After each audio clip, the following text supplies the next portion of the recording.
Cross has led up to the Thunderbirds here now, and you are doing the play-by-play in-house 101. Yeah. Mm-hmm. So tell us a little bit about how that came up. Man, because I see you every time I'm in the press box, and you're That's the like the weirdest story.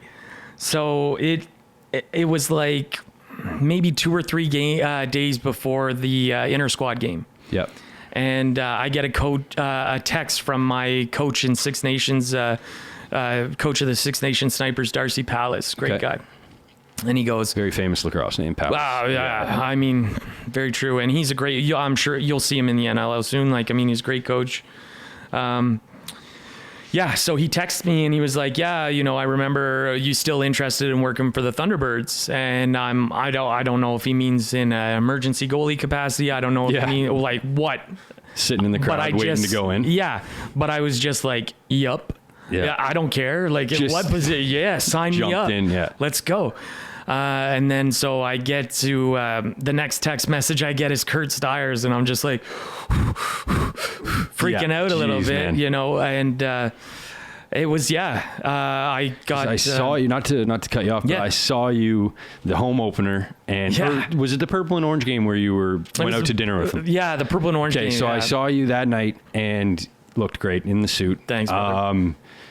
And you were like, I could tell though, you were nervous a bit because you had to go meet the GM and the owner of this team afterwards, and kind of, you had no idea what he wanted you to do in any capacity. No, going into an interview where you don't know the job. I had a bunch of I had 2 different cover letters just in case which position it was for. I had, here's my emergency backup. Yeah, man. Like, you know, I got some game tape, you know, here's my YouTube link, you know, but it was like, I was nervous because I didn't know what it was, but I knew I wanted it because there was no way that I could imagine a lacrosse team in Halifax and not being able to be a part of something in some capacity. Yeah. So I got to meet with Kurt. They took me out for dinner, took me to a couple team. Where'd you go? We went to Micmac Tavern. Decent. Yeah. That was actually, so supper got pushed to a brunch. Okay. And,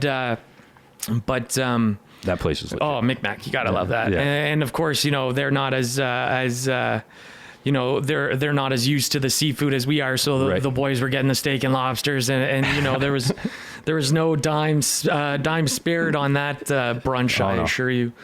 And so they took me out, and you know, he's still Kurt Stiers is a very, very stoic man. He's very I respect him so much, and you can't, he's got a presence about him for sure. You can't look at him and not be like, man, that's a guy you probably should respect. And so of course I was nervous. You know, I felt like I haven't been on a date in about 12 years, but I felt like I was on a date. And just didn't have to pay. I didn't have to pay. That's a nice surprise. And so did they like right away? Were they just like, this is the idea? Like, or no? Kurt kind of asked me. He asked me, you know, what do I want to do? Right. And I said to be, and this is probably the wrong thing to say. Well, it was probably the wrong thing to say to the general manager. But I told him I wanted to be a general manager in the National Lacrosse League, and anything he can give me that would make that happen or make that a possibility in the future. Wow. I would love to do that. So. And then he comes back and he goes, you know, it's a lot of hard work, and I